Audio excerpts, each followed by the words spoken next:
ರಾಜಕೀಯದಲ್ಲಿ ಒಂದೇ ಕುಟುಂಬದವರು ಇದ್ದಾಗ ಒಂದೊಂದು ಸಲ ಅಪರೂಪದ ವಿಚಾರಗಳಿಗೆ ಸಾಕ್ಷಿಯಾಗುತ್ತೆ. ಲೋಕಸಭೆಯಲ್ಲಿ ಬಾವಾ ಬಾಮೈದ ಒಂದೇ ಕಡೆ ಕಾಣಿಸಿಕೊಂಡಿದ್ದಾರೆ. ಕೇಂದ್ರ ಸಚಿವ ಕುಮಾರಸ್ವಾಮಿ ಹಾಗೂ ಸಂಸದ ಡಾಕ್ಟರ್ ಮಂಜುನಾಥ್ ಒಟ್ಟಿಗೆ ಕಾಣಿಸಿಕೊಂಡ್ರು. ಇದೇ ವೇಳೆ ಕುಮಾರಸ್ವಾಮಿ ತಮ್ಮ ಮಾತಿನ ಮೂಲಕವೇ ವಿಪಕ್ಷಗಳಿಗೆ ಕೌಂಟರ್ ಕೊಟ್ಟಿದ್ದಾರೆ. ಪ್ರಧಾನಿ ಮೋದಿ ಸರ್ಕಾರದ ಲೋಕಸಭೆ ಕ್ಷೇತ್ರಗಳ ಪುನರ್ವಿಂಗಡಣೆಯ ವಿಚಾರವಾಗಿ ಮಾತಾಡಿದ್ದು, ದಕ್ಷಿಣ ರಾಜ್ಯಗಳಿಗೆ ಅನ್ಯಾಯ ಆಗಲ್ಲ ಅಂತ ಮೋದಿ ಸರ್ಕಾರದ ಪರ ಮಾತಾಡಿದ್ರು.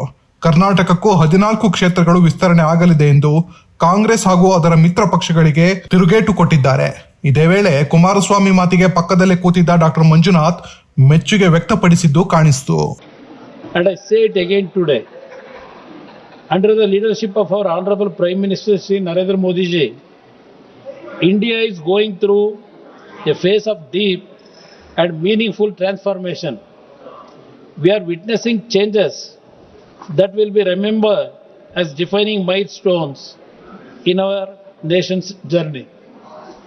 After nearly 75 years of independence, our government has taken a truly path-breaking step by ensuring fair and meaningful reservation for women in the Lok Sabha and state legislative assemblies. Today, the world is looking at India with admiration.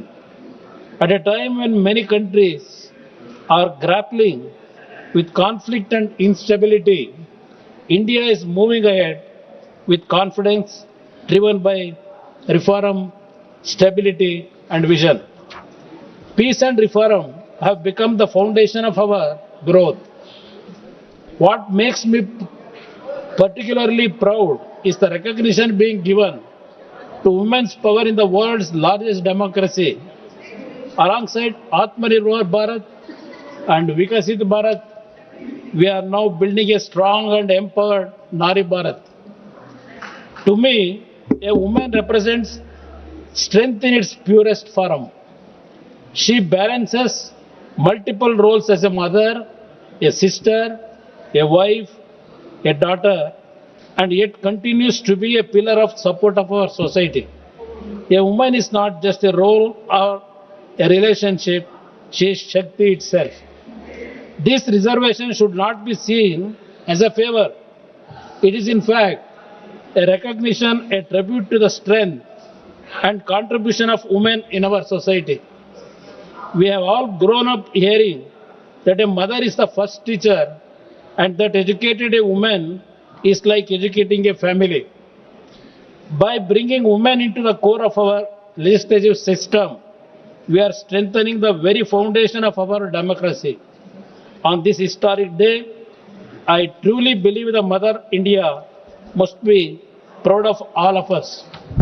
I am really very happy that the implementation of the Women's Reservation Bill is being advanced and the strength of the Lok Sabha is being expanded to accommodate the women of India. There is a reason for my happiness. It was my party, the Janata Dal, and my father, Shri H.D. Devegowda ji, as Chief Minister of Karnataka, who first conceived the idea of 33% reservation for women in state assemblies and parliament. This was in 1995. He wrote to the then Prime Minister, Shri P.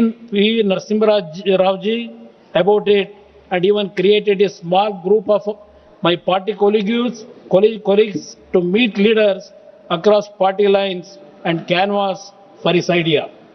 Shri Devegowda ji became the Prime Minister in 1996 and showed enormous courage and commitment to bring his idea of women's reservation to Parliament as the 81st constitutional amendment in September 1996. His effort was ahead of its time. However, the bill lapsed as he did not have the necessary political support to continue in government. He ran a complex 13-party coalition government, which fell. The Congress, which was supporting his government from outside at the time, did not tolerate any of his progressive measures and withdraw support. There is very little difference between the Congress party then and the Congress party now. It has remained obstructionist. The grand old party can never give up on its old ways. Divine play has played me in the cabinet of Honorable Prime Minister Shri Narendra Modi ji when this historic amendment is being passed.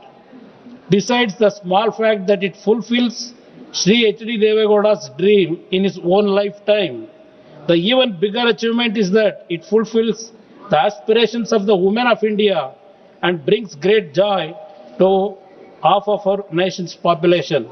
I thank the Prime Minister for advancing the implementation of this bill and for making all of us in his team a part of history. Let me tell you what has unnerved the opposition about this amendment, especially the Congress. They feel insecure because they are unprepared to handle this massive change, which completely refreshes the Indian political landscape. They have lost touch with the people and do not know how to cope up with this transformation. They have always assumed that minorities and women are their vote banks. But ever since Prime Minister Narendra Modi ji has come to the helm, women in rural areas, among minorities, and in tribal regions have steadily come to believe in his leadership and the delivery capacity of the NDA government.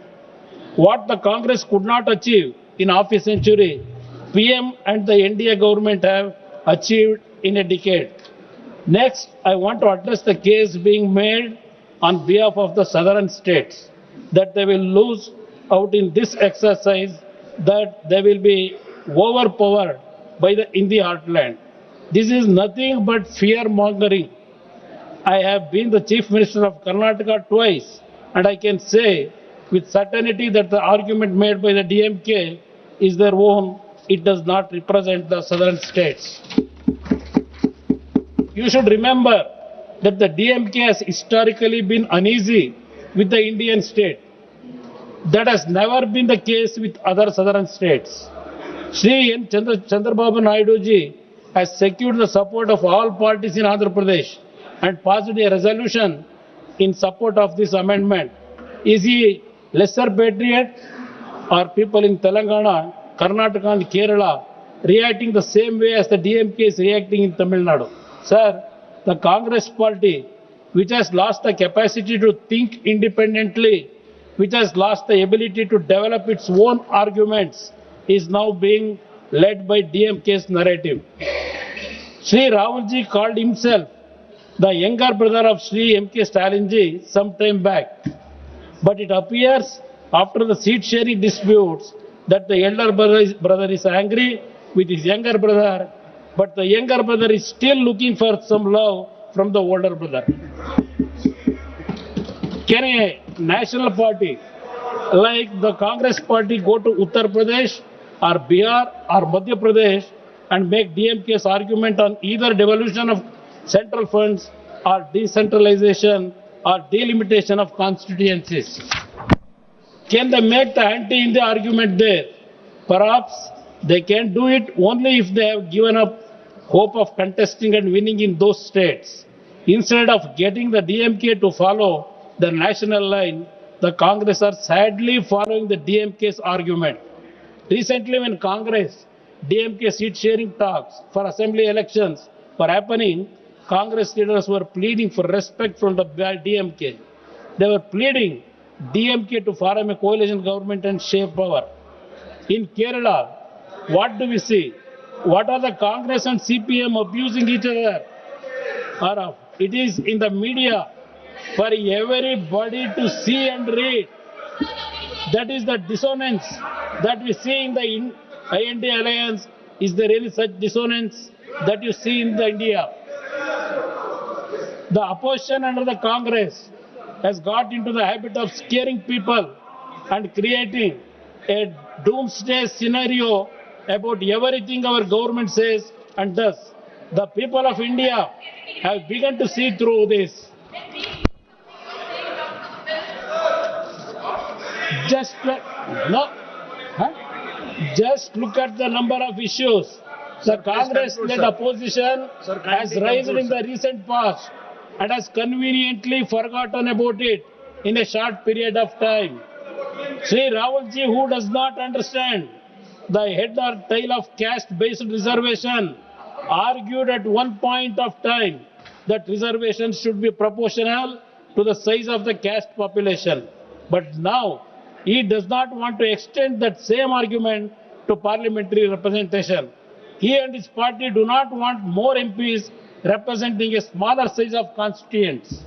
India is 13.5 times larger than United Kingdom, but it has lesser number of MPs than UK's House of Commons. They have 650. Even when the strength of the Lok Sabha goes up to 850 in terms of proportionally representing India's population size, it will still be less than that of UK, but it is a huge step forward.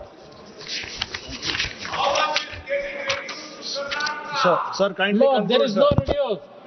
There is no reduce. Sir, kindly conclude, We are sir. getting 14 seats. Now we are 28. Now we are representing 28 seats. It will go up to 42. We are rising.